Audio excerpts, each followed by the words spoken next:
Hello everyone, आज के इस वीडियो के अंदर हम लोग डिस्कस करने वाले हैं class 10th term two complete syllabus. तो आज हम इसके अंदर फुल सिलेबस का रिवीजन करेंगे, फिर वो चाहे क्वाड्रेटिक इक्वेशन हो, फिर वो अर्थमेटिक प्रोग्रेशन हो, एप्लीकेशन ऑफ ट्रिग्नोमेट्री हो, स्टैटिस्टिक्स हो, सरफेस एरिया एंड वॉल्यूम हो, हर एक को रिवाइज करेंगे। हर एक के जो भी इंपॉर्टेंट पॉइंट्स हैं और जो भी फॉर्मूलाज हैं उनको अच्छे से डिटेल के अंदर रिवाइज करने वाले हैं। तो ये आपके एग्जाम से पहले एक तरीके से आपका कंप्लीट रिवीजन हो जाएगा। तो एग्जाम हॉल में जाने से पहले एक बार इसको जरूर से देख लीजिएगा और अभी भी कंप्लीटली देख लो। इसमें आप लोग का एम ये होना चाहिए कि आपको वीडियो के साथ में याद होता जाए। जैसे कि अभी क्वाड्रेटिक इक्वेशन में कोई भी इंपॉर्टेंट बात बता रहा हूं तो उसको नोट डाउन कर लो और उसको उसी टाइम पर ही याद कर लो, ताकि आपको एग्जाम में बहुत ही अच्छे तरीके से हेल्प मिलेगी। तो अब देखिए, फर्स्ट में आते हैं, हम क्वाड्रेटिक इक्वेशन का रिवीजन करते हैं। तो देखिए, अब क्वाड्रेटिक इक्वेशन में क्या है, क्वाड्रेटिक इक्वेशन होती है A x square plus B x plus C. ये तो होती है क्वाड्रेटिक इक्वेशन। इसमें A is not equal to 0 होता है और इसमें अगर एल्फा इसका रूट है तो यहाँ पर P of alpha is equal to 0 होता है। तो इससे क्वेश्चंस पूछे जाने की प्रोबेबिलिटी ये होती है कि आपको एग्जाम में दे दिया जाएगा कि x इज इक्वल टू 2 जो है वो इसका रूट है, मतलब कि गिवन क्वाड्रेटिक इक्वेशन होगी x इज इक्वल टू 2 उसका रूट है और उसमें आपको k की वैल्यू फाइंड आउट करनी होगी। तो उसको कैसे सॉल्व करेंगे, तो आपको क्या करना है, क्वाड्रेटिक इक्वेशन में जहां जहां पर भी x है उसके जगह पर आपको 2 रख देना और फिर उसके बाद में आपको k की वैल्यू को सॉल्व करके निकाल देना है। तो ये क्वेश्चन 2 मार्क में पूछा जा सकता है। तो ये आपको ध्यान में रखना है कि रूट को अगर हम उसी क्वाड्रेटिक इक्वेशन में पुट करेंगे तो उसकी वैल्यू हो जाएगी 0। देन फिर इसके बाद में क्वाड्रेटिक इक्वेशन होती है, उसके मैक्सिमम 2 रूट हो सकते हैं, 0 भी हो सकते हैं, 1 भी हो सकते हैं, 2 भी हो सकते हैं, लेकिन 2 से ज़्यादा नहीं हो सकते। अब उसके बाद में क्वाड्रेटिक इक्वेशन की यदि 2 रूट्स हैं, अल्फा और बीटा इसके 2 रूट्स हैं, इनको जीरोस भी कहा जाता है, रूट्स भी कहा जाता है और इनको सॉल्यूशन भी कहा जाता है। अगर ये 2 सॉल्यूशन हैं तो यहाँ पर क्या होता है कि इनका सम ऑफ रूट्स जो होते हैं वो होते हैं अल्फा प्लस बीटा जो होता है वो होता है माइनस ऑफ बी बाय ए, और अगर प्रोडक्ट ऑफ रूट की बात करें जो कि होता है अल्फा इंटू बीटा वो होता है सी बाय ए। ये वाली कंडीशन याद रखिएगा क्योंकि इससे क्वेश्चन ये पूछा जाएगा, इस तरीके के क्वेश्चन पूछे जाते हैं कि यदि एक रूट है उसका मान लीजिए कि 1 root is alpha, then other root is 6 times of other root. तो यहाँ पर अदर रूट जो हो जाएगा वो हो जाएगा 6 अल्फा। देन फिर इसके बाद में आप इसको अगर क्वाड्रेटिक फॉर्मूला लगाओगे तो ये लेंथी हो जाएगा, लेकिन इस तरीके से आपका 1 स्टेप के अंदर ही आंसर आ जाएगा। तो क्या याद रखना है हमें, वो ये याद रखना है कि सम ऑफ रूट्स जो होगा वो होगा माइनस ऑफ बी बाय ए, और अगर प्रोडक्ट ऑफ रूट की बात करें तो वो होता है सी बाय ए। देन फिर इसके बाद में अगर हमें रूट्स निकालने, अब रूट्स किस तरीके से निकालेंगे, तो रूट्स निकालने के 2 तरीके होते हैं। सबसे फर्स्ट जो तरीका है वो है क्वाड्रेटिक फॉर्मूला। सिंपल सा फॉर्मूला है, उसमें आपको वैल्यू पुट कर देनी है, जैसे कि कोई भी गिवन क्वाड्रेटिक इक्वेशन है, जैसे कि फॉर एग्जांपल की 2x square plus of B नहीं, यहाँ पर ये 6x प्लस ऑफ यहाँ पर 7 इज इक्वल टू 0। ये गिवन क्वाड्रेटिक इक्वेशन है। अब इसके रूट्स निकालने, तो अब इसको हम क्या करेंगे, सबसे पहले स्टैंडर्ड क्वाड्रेटिक इक्वेशन जो कि होती है ax square plus of bx plus of constant के साथ में इसको कंपेयर करेंगे। यहाँ से a b c की वैल्यू निकालेंगे तो यहाँ से a की जो वैल्यू आ जाएगी वो आ जाएगी 2, b की वैल्यू आ जाएगी वो आ जाएगी 6 और जो c की वैल्यू है वो आ जाएगी 7। देन फिर ये वाले जो है इसके अंदर वैल्यू को पुट कर देंगे इस क्वाड्रेटिक फॉर्मूला में, वो ये है कि minus of b plus minus under root of b square minus 4ac divided by 2a, और इसके अंदर वैल्यू पुट करेंगे। इसे सॉल्व करेंगे तो हमें 2 रूट्स मिलेंगे, एक बार पॉजिटिव साइन के साथ में और एक बार नेगेटिव साइन के साथ में 2 रूट्स मिलने वाले हैं। और इसमें जो d होता है वो होता है b स्क्वायर माइनस 4ac, इसको डिस्क्रिमिनेंट कहा जाता है। अभी इसी के ऊपर ही बेस्ड कुछ क्वेश्चंस भी आते हैं, लेकिन आपको एक क्वाड्रेटिक फॉर्मूला याद होना चाहिए, इसकी एप्लीकेशन पता होनी चाहिए कि आपको एग्जाम में ये नहीं लिखना है, डायरेक्टली फॉर्मूले के अंदर वैल्यूज नहीं पुट करनी। आपको एग्जामिनर को बताना भी है कि आपने स्टैंडर्ड इक्वेशन के साथ में कंपेयर किया, एबीसी की वैल्यू आई, फिर उसके बाद में उसे पुट करके आपको दिखाना है। देन फिर इसके बाद में अगर बात करें नेचर ऑफ रूट्स, तो नेचर ऑफ रूट्स जो डिपेंड करता है वो करता है डी की वैल्यू के ऊपर। अब डी की क्या क्या वैल्यू हो सकती है, कोई भी एक नंबर होता है उसकी 3 पॉसिबिलिटी होती है, या तो वो 0 हो जाए, या फिर वो पॉजिटिव हो जाए, या फिर वो नेगेटिव हो जाए। तो यही तीनों कंडीशन के ऊपर है। यदि डी पॉजिटिव होता है, मतलब कि डी इज ग्रेटर देन 0 होता है, तो इस केस के अंदर रियल रूट एग्जिस्ट करते हैं, और अगर डी लेस देन 0 होता है तो इस केस में कोई भी रूट एग्जिस्ट नहीं करता। अब जो इसकी कंडीशन है डी इक्वल टू 0 वाली कंडीशन, वो बहुत ही ज़्यादा इंपॉर्टेंट है। ये वाले से क्वेश्चन आने की प्रोबेबिलिटी 100% है कि यहाँ से क्वेश्चन आएगा ही आएगा। अब क्वेश्चन क्या आएगा, उसमें ये आएगा कि आपको कह दिया जाएगा कि एक क्वाड्रेटिक इक्वेशन जिसके इक्वल रूट्स हैं तो आपको k की वैल्यू को फाइंड आउट करना है। तो उस केस के अंदर आपको क्या करना है, d को जीरो करना है। ये देख लो, d को जीरो करना है, ये मैं बोल रहा हूँ, ये इंपॉर्टेंट है, इसको जरूर से नोट डाउन कर लेना है। इसके क्वेश्चंस भी जरूर से सॉल्व करिएगा कि d इक्वल टू जीरो जब आप सॉल्व करेंगे तो यहाँ से B square is equal to 4ac आएगा और x is equal to minus of b by 2a क्या होंगे, वो होंगे इसके रूट्स होंगे। देन फिर इसके बाद में अगर फैक्टराइजेशन मेथड की बात करें तो फैक्टराइजेशन मेथड में क्या करना है, इसको मिड टर्म स्प्लिटिंग मेथड भी कहा जाता है। यदि कहा जाए कि solve the equation by factorisation method, तो आप फैक्टराइजेशन मेथड से सॉल्व कीजिए, और कहा जाए कि क्वाड्रेटिक फार्मूला से कीजिए तो आपको क्वाड्रेटिक फार्मूला लगाना है। लेकिन अगर कहा जाए कि सॉल्व द इक्वेशन, मतलब कुछ भी नहीं कहा गया, ना फैक्टराइजेशन के लिए कहा गया ना क्वाड्रेटिक फार्मूला के लिए कहा गया, तो आपको क्या करना है, दोनों में से जो भी आपको अच्छा लगे उससे इसको सॉल्व कर दीजिएगा। अब हम बात करते हैं फैक्टराइजेशन मेथड की। तो अब देखो फैक्टराइजेशन मेथड में क्या होता है, इसमें ये होता है कि जो आपकी फर्स्ट टर्म है और ये जो लास्ट टर्म है, इनका मल्टीप्लिकेशन जो होता है वो इस तरीके से होना चाहिए कि उनका एडिशन और सब्ट्रैक्शन पर ये बीच वाली टर्म बने। तो अब एक तरीके से हम क्या करेंगे कि एक्स स्क्वायर और 10 का करेंगे तो ये हो जाएगा 10x स्क्वायर, और 7x को जब स्प्लिट करेंगे तो ये आ जाएगा 5x प्लस 2x। तो अब इन दोनों का मल्टीप्लिकेशन करेंगे तो क्या आ रहा है, ये 10x स्क्वायर आ रहा है, मतलब हमारा सही है। फिर उसके बाद में हमें इसमें से कॉमन फैक्टर्स निकालने होते हैं। जब कॉमन फैक्टर निकालेंगे, यहाँ से x निकालेंगे इस टर्म में से और इस टर्म में से 2 निकालेंगे, तो यहाँ पर x प्लस 5 और x प्लस 2 इसकी दो टर्म्स बन जाएंगी।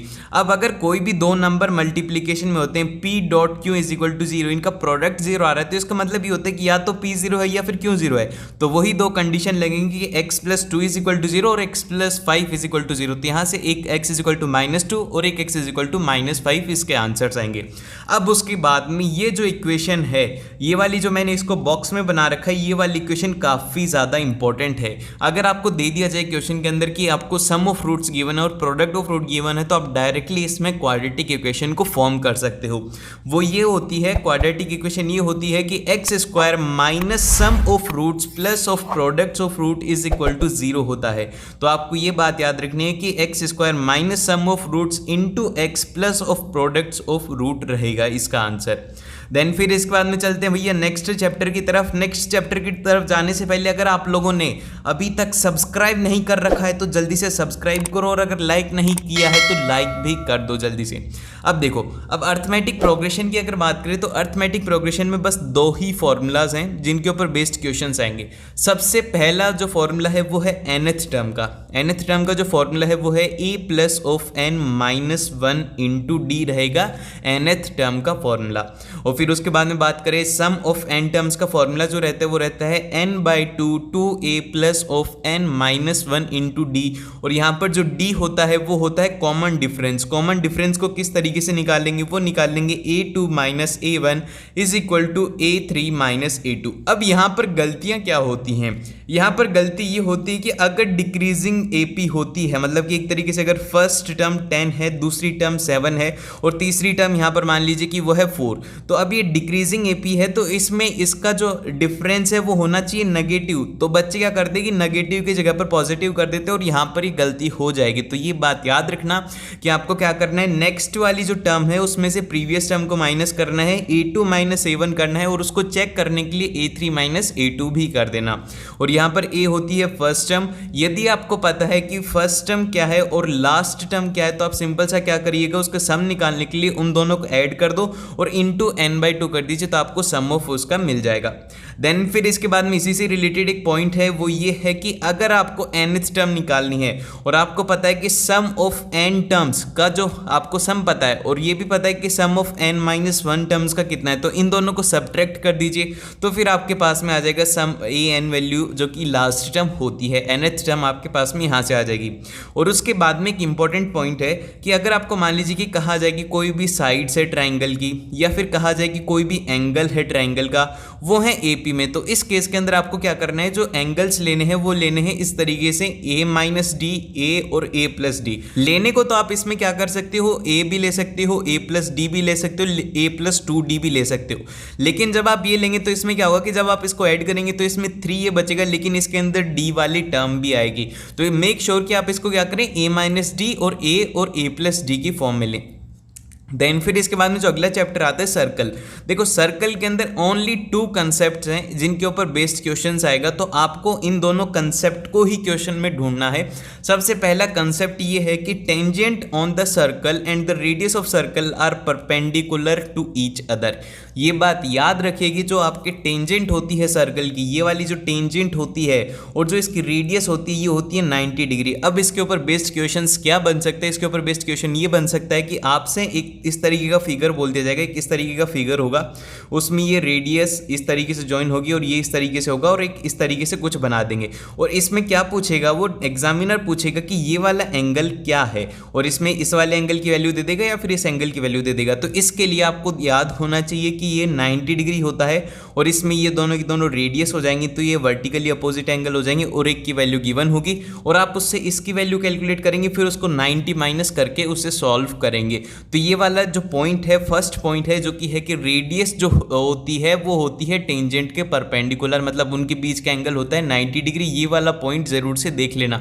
अब उसके बाद में जो सेकंड पॉइंट है वो ये है कि tangent drawn from an external point, जो होती है एक्सटर्नल पॉइंट से जब हम टेंजेंट ड्रॉ करते हैं वो होती है इक्वल लेंथ में। जिस तरीके से ये सर्कल है और ये हमारे एक एक्सटर्नल पॉइंट है, तो इससे जो लेंथ ड्रॉ होती है वो होती है इक्वल लेंथ की। तो ये बात याद रखना कि इसका जो प्रूफ है इस थ्योरम का, इस थ्योरम का प्रूफ अगर नहीं पढ़ा है तो इस थ्योरम का प्रूफ जरूर से पढ़ लेना, क्योंकि इस थ्योरम का प्रूफ एक बार पूछ लिया गया था। तो थ्योरम के प्रूफ भी अगर आपको याद है ना, तो भी आप इससे क्वेश्चंस को आसानी से कर सकते हो। देखो इसके अंदर जब कभी भी आए तो आपको 2 चीज़ें जरूर से ढूंढनी है। सबसे पहली वाला थ्योरम और फिर सेकंड वाला है कि उसकी टेंजेंट जो है वो इक्वल होनी चाहिए। कोई भी एक एक्सटर्नल पॉइंट पकड़ के अगर वो सर्कल को 2 जगह से टच कर रहा है तो इसका मतलब ये है कि उनकी दोनों की लेंथ सेम है। ये बात याद रखना, क्योंकि ऐसे ही बेस्ड क्वेश्चंस आएंगे और यही क्वेश्चंस अगर आप इसकी प्रैक्टिस करोगे तभी आएंगे। और सर्कल्स के इंपॉर्टेंट क्वेश्चंस मैंने करवा रखे तो वो भी एक बार जरूर से देख सकते हो। अब उसके बाद में आते हैं भैया एप्लीकेशन ऑफ ट्रिग्नोमेट्री पर। एप्लीकेशन ऑफ ट्रिग्नोमेट्री बहुत ही ज़्यादा आसान टॉपिक है। इसमें गलतियां बहुत ही एरर्स ही होती है, एकदम से सिली मिस्टेक्स जिनको बोलते हैं ना, कि हम 1 की जगह पर 2 कर देते हैं, √3 की जगह पर 1/√3 कर देते हैं। ये छोटी छोटी गलतियां होती है। तो अब ये 1/√3 और इसकी वैल्यू की बात हो गई, तो आप बताइए कि √3 कितने के बराबर होता है? tan of 30 डिग्री होता है या फिर ये होता है tan of 60 डिग्री? इसमें कंफ्यूजन नहीं होना चाहिए। tan of 30 डिग्री होता है या फिर tan of 60 डिग्री होता है? आप मेरे को कमेंट सेक्शन में बताइए कि कौन से वाली वैल्यू इसके लिए करेक्ट होगी। देखते हैं कि कितने बच्चों को ये याद है। अब उसके बाद में अगर बात करें यहाँ पर एंगल ऑफ एलिवेशन की, तो देखिए एंगल ऑफ एलिवेशन क्या होता है कि जब कभी भी ऑब्जर्वर ग्राउंड पर होगा और वो ऊपर की तरफ देखेगा तो क्या होता है, उसकी आंखों पर जो हॉरिजॉन्टल के साथ में एंगल बनता है वो होता है एंगल ऑफ एलिवेशन। और जिस लाइन से वो देख रहा है, ये ओपी जो लाइन होती है इसको कहते हैं लाइन ऑफ साइट। इसका कोई मतलब नहीं है, बस आपको इतनी सी बात याद रखनी है कि अगर ऑब्जर्वर ग्राउंड पर है और वो ऊपर की तरफ देख रहा है तो वो होता है एंगल ऑफ एलिवेशन। और अगर एंगल ऑफ डिप्रेशन की बात करें तो एंगल ऑफ डिप्रेशन ये होता है कि जो ऑब्जर्वर होता है, मतलब जो देखने वाला होता है, वो कोई एक पोल के ऊपर होगा या फिर कोई भी एक बिल्डिंग के ऊपर होगा और वो उससे नीचे देख रहा होगा, मतलब कि उसकी आंखों से नीचे देख रहा होगा, जो उसका लेवल है उससे नीचे देख रहा होगा, तो उसको कहते हैं एंगल ऑफ डिप्रेशन। और एंगल ऑफ डिप्रेशन कुछ भी नहीं होता, ये होता है एंगल ऑफ एलिवेशन। क्योंकि एंगल ऑफ डिप्रेशन का नाम सुनते ही काफी सारे बच्चे डिप्रेशन में आ जाते हैं। डिप्रेशन में आने की जरूरत नहीं है, ये एंगल ऑफ एलिवेशन ही होता है। अब इसमें कुछ कुछ बेसिक पॉइंट्स है। सबसे पहली तो है वो है पाइथागोरस थ्योरम, ये याद रख लेना, h² = b² + p², ये काफ़ी ज़्यादा काम में आती है। और फिर उसके बाद जो सबसे ज़्यादा फॉर्मूला काम में आता है वो आता है tan θ = परपेंडिकुलर अपॉन बेस। और फिर उसके बाद में होता है cot θ = बेस अपॉन परपेंडिकुलर। और इसको याद करने के लिए एक ट्रिक है जो कि आपको याद होनी चाहिए, वो होनी चाहिए कि पंडित बद्री प्रसाद हर हर बोले। तो यहाँ पर p/h रिप्रेजेंट करता है साइन को, b/h रिप्रेजेंट करता है कॉस को, p/b रिप्रेजेंट करता है टेन को। तो ये आपको याद रखना है क्योंकि यही 3 बेसिक फॉर्मूलाज है जो कि आपको याद रखने हैं। अब उसके बाद में टेन की जो वैल्यूज होती हैं वो जरूर से याद होनी चाहिए। tan of 0 डिग्री होता है वो होता है 0, और tan of 30 डिग्री जो होता है वो होता है 1/√3। तो कितने लोग बच्चों का सही हुआ था ये वाला याद होना चाहिए कि tan of 30 डिग्री होता है 1/√3, और tan of 45 डिग्री होता है वो होता है 1, tan of 60 डिग्री होता है वो होता है √3, और tan of 90 डिग्री होता है वो होता है इन्फिनिटी। ठीक है, और √3 की जो वैल्यू होती है वो होती है 1.7 0.73 होती है √3 की वैल्यू।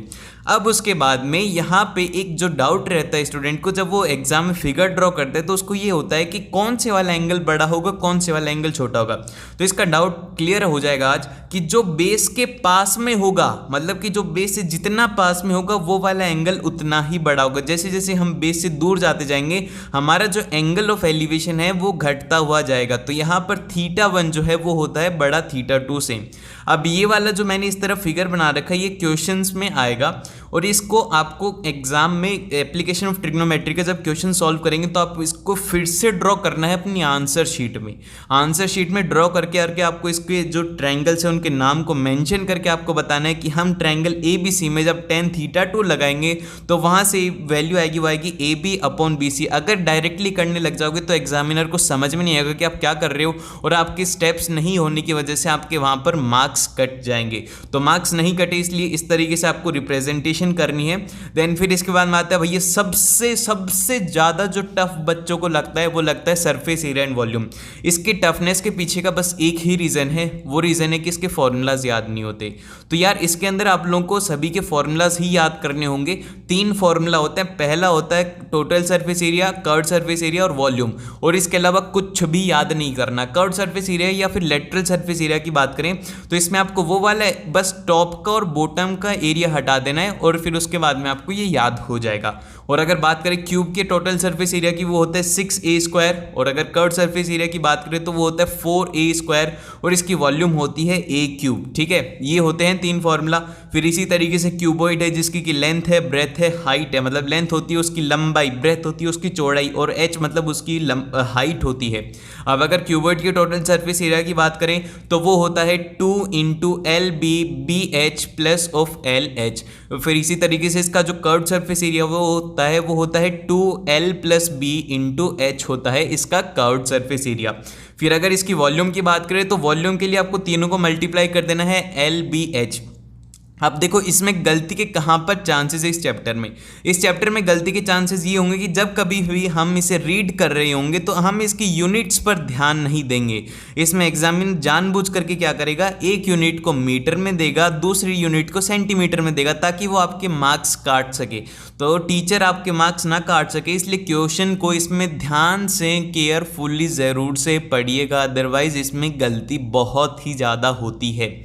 अब इसके बाद में अगर बात करें यहाँ पर जो पॉइंट लिखा हुआ है ये रेड कलर से, ये वाला पॉइंट थोड़ा इंपॉर्टेंट है। ये है कि अगर 2 क्यूब्स को हम ज्वाइन करते जिनकी कि सिमिलर लेंथ है, एकदम से सिमिलर साइड्स हैं, तो वो जब एक क्यूबॉइड बनाती हैं तो उसमें बस उसकी जो लेंथ होती है वो डबल हो जाती है। मतलब अगर मान लो कि एक A है उसकी साइड और एक है B साइड, तो इनकी जो ओवरऑल लेंथ हो जाएगी वो हो जाएगी A + B हो जाएगी लेंथ। ना तो ब्रेथ में चेंज होगा ना उसकी हाइट में चेंज होगा, किसी में भी चेंज नहीं होगा अगर वो सिमिलर हैं तो। अब उसके बाद में ये बहुत ही आसान है, ये वाला पॉइंट जरूर से देख लेना, अगर नहीं पता है तो एग्जाम में क्वेश्चन नहीं होगा। फिर इसी तरीके से अगर बात करें सिलेंडर की टोटल सरफेस एरिया की, कर्व्ड सरफेस एरिया की और वॉल्यूम की, तो वो इस तरीके से रहेंगे। कर्व्ड सरफेस एरिया रहता है 2πRH और इसमें टोटल सरफेस एरिया के लिए हम मल्टीप्लाई कर देंगे R + H से, और इसकी जो वॉल्यूम होती है वो होती है πr²H। और इसी तरीके से आपको ये तीनों की याद रखना है। कौन का याद रखना है कि कौन के अंदर जो स्लेंट हाइट होती है L वो होती है R² + H² का अंडर रूट, और जो इसका टोटल सरफेस एरिया होता है वो होता है πRL और L + R होता है। फिर इसके बाद में कर्व्ड सरफेस एरिया की बात करें तो वो होता है πRL और जो वॉल्यूम होता है वो होता है 1/3 πr²H। यहाँ पर L नहीं है वो है H। H होती है इसकी हाइट और L होती है स्लेंट हाइट। तो ये थोड़ी थोड़ी छोटे छोटे पॉइंट्स है पर इनसे गलतियां होने के काफ़ी ज़्यादा चांसेस होते हैं। फिर इसी तरीके से स्फीयर होता है, हेमिस्फीयर होता है। आपको अलग अलग याद करने की जरूरत नहीं है, बस स्फीयर का याद कर लो। टोटल सरफेस एरिया 4πr² होता है और इसका कर्व्ड सरफेस एरिया 4πr² होता है, और इसका आधा कर देना है कर्व्ड सरफेस एरिया जो कि 2πr² होगा। वॉल्यूम को भी आधा कर देंगे, 2πr³ होगा। और टोटल सरफेस एरिया इसका थोड़ा सा अलग होता है, वो होता है 3πr² होता है इसका टोटल सरफेस एरिया। देन फिर इसके बाद में कुछ पॉइंट्स है जो कि आपको एग्जाम में याद रखने हैं कि अगर एक शेप है, मान लीजिए कि अगर कोई भी सिलेंडर है उसको हम मेल्ट करते हैं, उसको मेल्ट करके क्या करते हैं, स्फीयर में कन्वर्ट करते हैं। इस तरीके के क्वेश्चन जनरली ज़्यादा पूछे जाते हैं। तो उसमें क्या करना है कि आपको वॉल्यूम ऑफ सिलेंडर जो है उसको वॉल्यूम ऑफ स्फीयर के बराबर इक्वेट कर देनी है और फिर आपको सॉल्व करना है। जैसे कि मान लो कि जो सिलेंडर था उसकी जो रेडियस थी वो थी कैपिटल आर और उसकी हाइट थी एच, और जो हमारे न्यू स्फीयर बना उसकी जो रेडियस है वो है स्मॉल आर। तो आप इसको किस तरीके से करेंगे, यहाँ पर वॉल्यूम ऑफ सिलेंडर जो कि हो जाएगी पाई आर स्क्वायर एच और वॉल्यूम ऑफ स्फीयर हो जाएगी 4/3 पाई आर क्यूब। दोनों को इक्वेट करेंगे, यहाँ से हम वैल्यू निकाल लेंगे जो भी नोन होगा। अगर इस आर की वैल्यू नोन है तो हम आर एच की वैल्यू निकाल लेंगे और अगर आर एच की वैल्यू नोन है तो स्मॉल आर की वैल्यू निकाल सकते हैं। अब उसके बाद में एक तरीके का क्वेश्चन और पूछा जाता है, वो ये पूछा जाता है कि एक सिलेंडर है, बड़ा सा बहुत बड़ा सिलेंडर है, उसको कन्वर्ट करा जाता है छोटी छोटी स्फीयर्स के अंदर, मतलब कि इसको बड़े से सिलेंडर को एक छोटी छोटी बॉल्स में कन्वर्ट कर दिया जाएगा। तो ये पूछा जाता है कि कितनी नंबर ऑफ बॉल्स बनेंगी। तो इसके लिए क्या करना है आपको कि नंबर ऑफ बॉल्स निकालने के लिए टोटल एरिया कितना है, टोटल वॉल्यूम कितनी है सिलेंडर की, वो divided by volume of one sphere. तो इस तरीके से आपको सॉल्व करना है। ये वाला फॉर्मूला देख लेना क्योंकि काफ़ी सारे स्टूडेंट्स इसमें कंफ्यूज हो जाते हैं कि किसको किससे डिवाइड करें। देन फिर इसके बाद में आता है भैया हमारे पास में नेक्स्ट जो पॉइंट है वो ये है कि कितना कपड़ा रिक्वायर्ड रहेगा। जैसे कि कई बार कहा जाता है कि कोई भी कैनोनिकल टेंट है या फिर कोई भी एक सरफेस है जिसके ऊपर पेंट करना है, तो उस केस में क्या करना है, उस केस में आपको टोटल सरफेस एरिया कैलकुलेट नहीं करना होता, उस टाइम पर आपको कर्व्ड सरफेस एरिया कैलकुलेट करना होता है। देन फिर इसके बाद में चलते हैं भैया स्टैटिस्टिक्स वाले चैप्टर के ऊपर। तो स्टैटिस्टिक्स वाला जो चैप्टर है इसमें 3 पॉइंट हैं, मीन, मोड और मीडियन। अब अगर बात करें मीन क्या होता है डायरेक्ट मेथड से, तो डायरेक्ट मेथड से अगर आपको क्लास इंटरवल गिवन है और फ्रीक्वेंसी गिवन है तो आप सीधा सा मीन का फॉर्मूला लगा देंगे, वो लगा देंगे समेशन ऑफ एक्स आई और एफ आई। मतलब एक तरीके से आपको सबसे पहले x1 को f1 से मल्टीप्लाई करना है, इसी तरीके से करते हुए जाना है और उन सभी का एडिशन करना है। फिर उसका हमने डिवाइड में आपको फ्रीक्वेंसी से का जो टोटल एडिशन है उससे डिवाइड करना है, वहाँ से आपकी मीन की वैल्यू आ जाएगी जब हम डायरेक्टली इसे सॉल्व करेंगे। लेकिन अगर मान लीजिए कि हमें एज्यूम्ड मीन मेथड जाना पड़ेगा तो उस केस के अंदर क्या करना होगा, हमें इसमें a को ऐड करना होगा और वो हो जाएगा समेशन ऑफ एक्स आई और समेशन ऑफ एफ आई से डिवाइड कर देंगे और यहां से आ जाएगा हमारे पास मीन की वैल्यू। ये होता है एज्यूम्ड मीन मेथड। अब इसके बाद में आता है मोड वाले क्वेश्चंस। देखो मोड का जो फॉर्मूला है ये थोड़ा है कॉम्प्लेक्स, ये याद नहीं होता तो इसको याद करो। देखो मोड की अगर बात करें तो सबसे पहले लिख लेना है L प्लस ऑफ यहाँ पर हो जाएगा F1 minus F note divided by 2F1 minus F note minus F2 into H। अब यहाँ पर L क्या रिप्रेजेंट करता है, L रिप्रेजेंट करता है मॉडल क्लास। मॉडल क्लास क्या होती है, वो होती है मैक्सिमम फ्रीक्वेंसी वाली जो होती है वो होती है उसकी मॉडल क्लास। अब मॉडल क्लास के लिए L जो रहेगी वो रहेगी लोअर लिमिट और जो H रहेगी वो रहेगी साइज कितनी है मॉडल क्लास की। अब उसके बाद में F1 की बात करें, F1 होती है कि फ्रीक्वेंसी ऑफ मॉडल क्लास और F0 रहती है कि फ्रीक्वेंसी उसके पीछे वाले की। इसको ऐसे मतलब देखो, प्रीसीडिंग का मतलब होता है पीछे वाली और सक्सीडिंग का मतलब होता है वो होता है आगे वाली। तो इस तरीके से आपको ग्रुप डेटा के करना है। फिर इसी तरीके से मीडियन वाला जो है इसके भी 2 फॉर्मूले रहते हैं। वो रहता है कि अगर अनग्रुप्ड है तो उस केस के अंदर क्या रहेगा, वो रहेगा n+1/2 और इसके अंदर अगर इवन है तो इवन के केस में हो जाएगा n/2 प्लस ऑफ n/2 + 1 का हाफ कर देंगे तो वहां से आ जाएगा हमारे पास मीडियम। लेकिन अगर यही ग्रुप्ड डेटा है तो इसमें क्या हो जाएगा, वो हो जाएगा L plus of n/2 minus of CF divided by F into H हो जाएगा इसके कंप्लीट वैल्यू। और इसका जो लास्ट फॉर्मूला है वो ये है कि 3 times of median is equal to mode plus of 2 times of mean. ये वाला जो फॉर्मूला है ये वाला इंपॉर्टेंट है क्योंकि इसके ऊपर डायरेक्टली क्वेश्चन आ जाएगा और अगर इसका फॉर्मूला नहीं पता तो ये वाला क्वेश्चन सॉल्व नहीं होगा। तो आप मेक श्योर कि इस वाले फॉर्मूला को जरूर से याद कर लें। आज के वीडियो में बस इतना ही, और अगर आप लोगों को अच्छा लगा हो तो भैया लाइक जरूर से कर देना, और अगर बहुत ही अच्छा लगा हो तो अपने दोस्तों के साथ भी शेयर कर देना ताकि उनका भी कंप्लीट रिवीजन हो जाए, और सब्सक्राइब कर लेना ऐसे ही और वीडियोस के लिए। और मिलते हैं आप लोगों से नेक्स्ट वीडियो में, और best of luck for your maths exam.